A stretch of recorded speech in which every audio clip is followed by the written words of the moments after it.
Hello दोस्तों, कैसे हैं आप सब? उम्मीद करती हूँ कि आप सब अच्छे होंगे।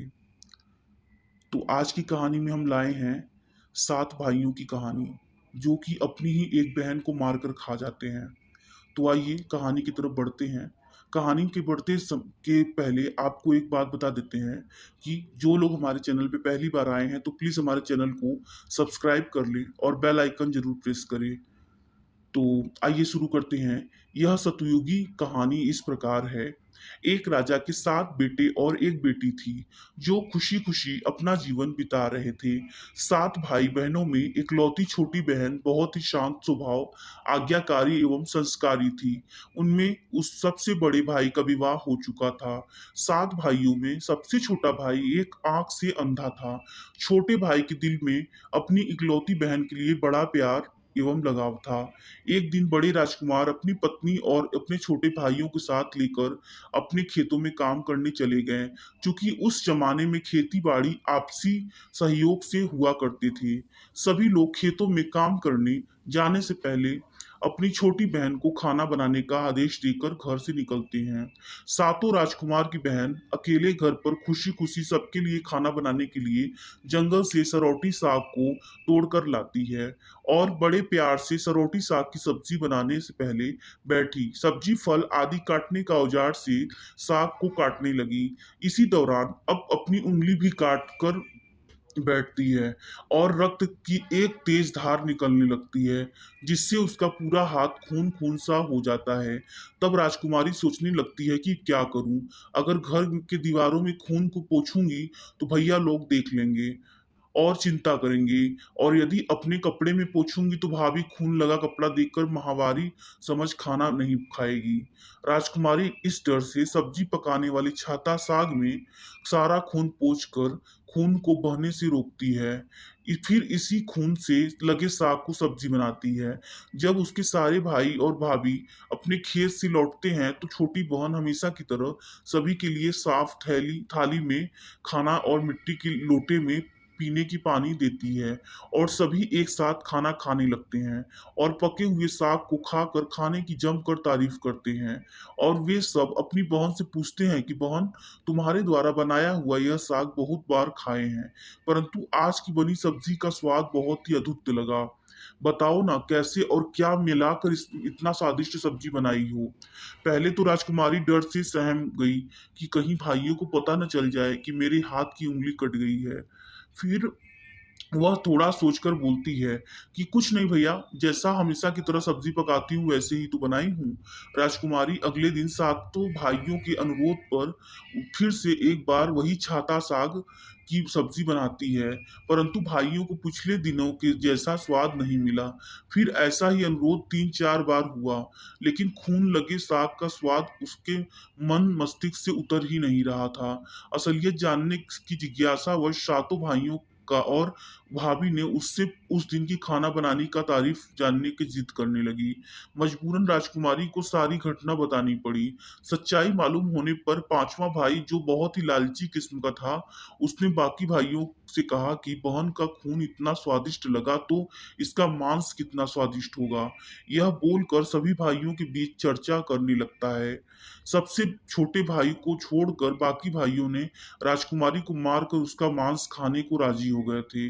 मांस खाने की सोचकर उन सभी के मुंह से लार टपकने लगा।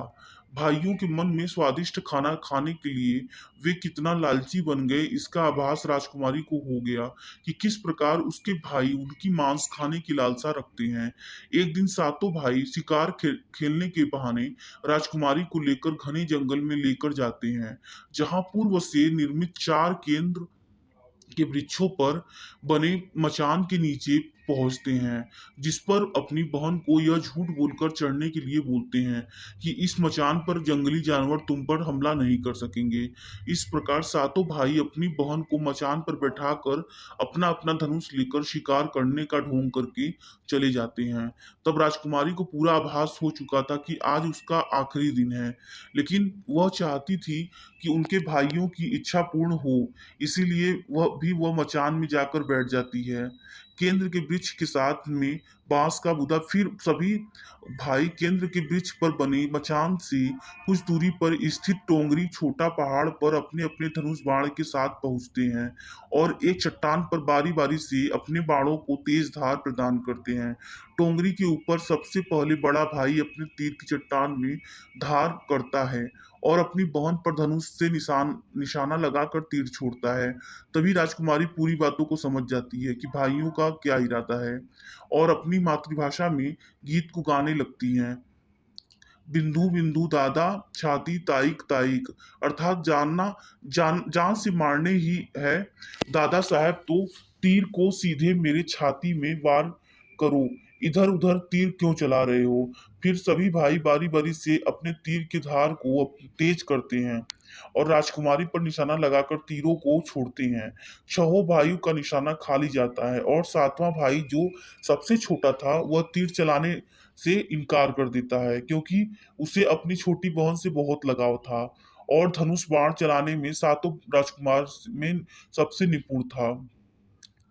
राजकुमारी जानती थी कि उनके सातों भाइयों में सबसे छोटा भाई दादा बाकियों की तरह लालची नहीं है। छह भाई छोटे भाई पर पूरा दबाव डालते हैं, आदेश देते हैं कि अगर वह तीर नहीं चलाइएगा तो बहन की तरफ उसे भी मार देंगे। फिर छोटा राजकुमार उदास मन के साथ तीर को थोड़ा सी धार कर दूसरी दिशा में तीर को छोड़ने लग की कोशिश करता है और तीर को धीरे से छोड़ता है।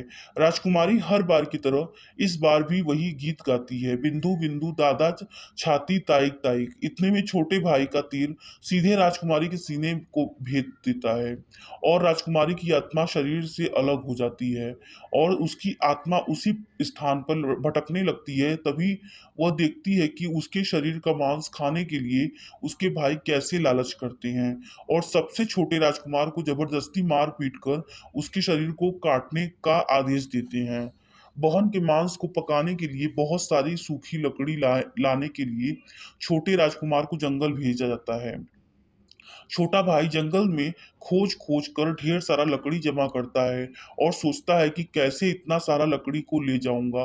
दादा जो रस्सी दिए हैं वो भी 7 टुकड़ों में दिए हैं, उन्हें जोड़ने पर भी यह रस्सी इन लकड़ियों को नहीं बांध पाएगा। देर होने के डर से राजकुमार उदास होकर रोने लगता है और उसकी आंखों से आंसू धरती में गिरने लगती है। वह अपनी बहन को याद करके रो ही रहा था होता है कि तभी एक नाग देवता वहां आते हैं और पूछते हैं कि क्यों रो रहे हो राजकुमार। वह इधर उधर देखता है किंतु कोई भी नजर नहीं आता है। फिर राजकुमार को नाग देवता दिखने लगते हैं और राजकुमार नाग देवता को अपनी पूरी आपबीती सुनाने लगता है। फिर नाग देवता उसे कहते हैं कि मैं लकड़ी में रस्सी की भांति लिपट जाता हूँ और तुम जैसे ही लकड़ी वहां रखोगे तो मैं धीरे से निकल जाऊंगा। और राजकुमार जैसे ऐसा ही करते हैं। सभी बड़े भाई देखकर चकित रह जाते हैं कि कैसे उनका छोटा भाई रस्सी के 7 टुकड़े होने के बावजूद भी जंगल से इतना सारा लकड़ी लेकर आता है। तत्पश्चात वे लोग अपने छोटे भाई को पानी लाने के लिए एक घड़ा में 7 छेद कर भेज देते हैं। एक छोटा राजकुमार पानी लाने के लिए एक डांडी छोटा कुआं में जाता है और घड़े में पानी भरता है, परंतु उसमें छेद होने के कारण सारा पानी गिर जाता है और राजकुमार वहीं बैठकर सोच सोच कर रोने लगता है कि बिना पानी के वापस जाऊंगा तो बड़े भैया लोग मार पीट करेंगे। यह सारी घटना को दांडी के मेढक, केकड़ा और मछली सुन वह देख रहे थे और वे तीनों राजकुमार को रोता देखकर पूछते हैं कि क्यों रो रहे हो। फिर राजकुमार उन्हें अपनी आप बीती को विस्तार से बतलाता है और कहता है कि मैं अपनी प्यारी बहन के शरीर का मांस कैसे खा सकता हूँ, नहीं खाऊंगा तो बड़े भैया लोग मार पीट करेंगे। तब मेंढक कहता है कि तुम परेशान मत हो, अब हम सब मेंढक घड़ा के छेद में चिपक जाते हैं। फिर मछली और केकड़ा बोलते हैं कि तुम हमें लेकर चलो, तुम्हारे भाई जब राजकुमारी के मांस को खाएंगे तब तुम मछली को खाना और जब वे हड्डी को खाएंगे तब तुम केकड़ा को खाना, बड़े भाइयों को शक नहीं होगा। फिर राजकुमार ने बिल्कुल वैसा ही किया जैसे केकड़े और मछली ने कहा था।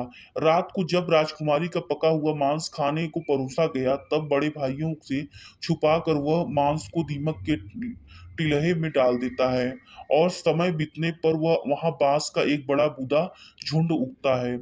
इस घटना के वर्षों बाद एक भीख मांगने वाला जोगी उसी बासौदा के पास से गुजर रहा था और वह सुंदर सुंदर बांस के बुदा को देखकर सोचता है कि अगर इतने सुंदर बांस के से केंद्रा वाद्य यंत्र बनाया जाए तो कितना सुरीला धुन निकलेगा। उसी क्षण बांस से आवाज आती है, ना काट काट रे जोगी, ई तो लागे भैया रोपल बांस। जोगी फिर भी बांस को काटता है। जोगी इसी उद्देश्य से एक मोटा बांस का टुकड़ा काट कर ले जाता है कि इस बांस का आवाज इतना सुंदर है, यदि केंद्रा बनाएंगे तो कितना मधुर आवाज निकलेगा। और जोगी इस बांस को एक सुंदर केंद्रा का निर्माण करता है। इस केंद्रा से इतनी मधुर ध्वनि निकलती है कि जोगी जहां जहां भी इसे बजाता है उसके ध्वनि से लोग मंत्रमुग्ध हो जाते हैं। एक दिन जोगी घूमते घूमते बड़े राजकुमार के घर पहुंचता है और अधिक धन के लालच में जोगी जोर जोर से केंद्रा बजाना शुरू करता है।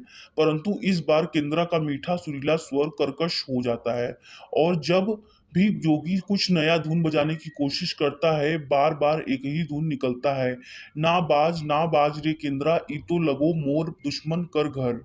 बार बार यही धुन निकलने पर बड़ा राजकुमार मारपीट कर जोगी को अपने घर से भगा देता है।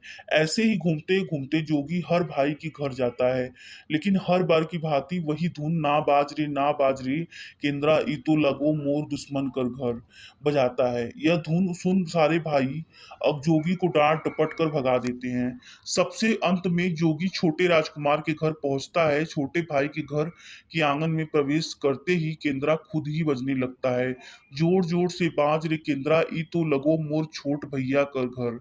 बड़ा ही मधुर मीठे स्वर का धुन सुनकर छोटा राजकुमार चंद्रा कर मोहित हो जाता है और यह धुन सुनकर छोटे राजकुमार से रहा नहीं गया और जोगी से केंद्रा की मुंह मांगी सोने की मोहरें देकर उसे खरीद लेता है तथा जोगी को अच्छे से मेहमान नवाजी कर अच्छे से विदा कर दिया जाता है। धीरे धीरे समय बीतता है और छोटे राजकुमार अपने काम से कुछ दिनों के लिए बाहर जाते हैं। जब वह वापस लौटता है तो देखता है कि उसका कमरा बहुत सुंदर ढंग से सजा हुआ है और घर के सारे बर्तन अच्छे तरीके से रखे हुए हैं। तब छोटा राजकुमार सोचता है कि हमेशा मेरे कमरे की साफ सफाई घर के नौकर करते हैं, लेकिन कभी भी इतना सुंदर सजाया नहीं गया है। फिर राजकुमार अपने नौकरों से पूछता है कि मेरे कमरे को इतना सुंदर किसने सजाया है। नौकरों के मना करने पर राजकुमार सोचते हैं कि शायद कोई भाभी आई होगी और मेरे कमरे को सजा कर गई होगी। जब भी राजकुमार घर से बाहर काम के लिए जाते हैं यही घटना हर बार देखने को मिलती है और लगातार होने के कारण राजकुमार के मन में जानने की जिज्ञासा उमड़ने लगती है कि आखिर मेरे घर को इतने सुंदर ढंग से कौन सजावट करता है। वह अपने भाइयों तथा भाभीियों से पूछता है और वे लोग भी सजावट करने की बात से साफ मना कर देते हैं। एक दिन राजकुमार सच्चाई पता लगाने के लिए किसी काम का बहाना कर बाहर जा रहे हैं बोलकर निकलते हैं और छुप कर पुनः वापस आकर अपने कमरे में रखे खजूर के गोल मोड़े हुए चटाई के अंदर छुप जाते हैं। कुछ समय इंतजार के बाद राजकुमार देखते हैं कि एक खूबसूरत सी लड़की केंद्रा से निकलकर कमरे के अंदर आती है और सारे कमरे की सफाई कर वापस उसी केंद्रा में समा जाती है। यह देख राजकुमार की आंखें खुली सी खुली रह जाती है, क्योंकि उस लड़की की शक्ल राजकुमार की छोटी बहन की जैसे ही होती है। राजकुमार अगले दिन फिर से एक बार उसी प्रकार में छुप जाते हैं और जैसे वे सुंदर लड़की पूरे कमरे की सफाई कर का काम खत्म कर वापस केंद्रा में जाने वाली होती है, तब छोटे राजकुमार उस लड़की का हाथ पकड़ लेते हैं और तुरंत केंद्रा को जला देते हैं, जिसके बाद वह लड़की हमेशा के लिए मानव रूप में परिवर्तित हो जाती है और दोनों भाई बहन खुशी खुशी अपना जीवन जीते हैं। आज भी हर गांव में आषाढ़ी पूजा के दिन बकरा कटता है और पूरे गांव के घरों में प्रसाद रूप स्वरूप बकरा का मांस खाया जाता है और सतबैनी नामक पूजा स्थान पर वही सरौटी साग को चढ़ाया जाता है। दोस्तों, अगर हमारी वीडियो आपको अच्छी लगे तो प्लीज़ हमारी वीडियो को लाइक जरूर करें, कमेंट जरूर करें और हमारे चैनल पे पहली बार आए तो प्लीज़ हमारे चैनल को सब्सक्राइब करके बेल आइकन जरूर दबाएं। फिर मिलते हैं नेक्स्ट वीडियो में, तब तक के लिए जय माता दी, हर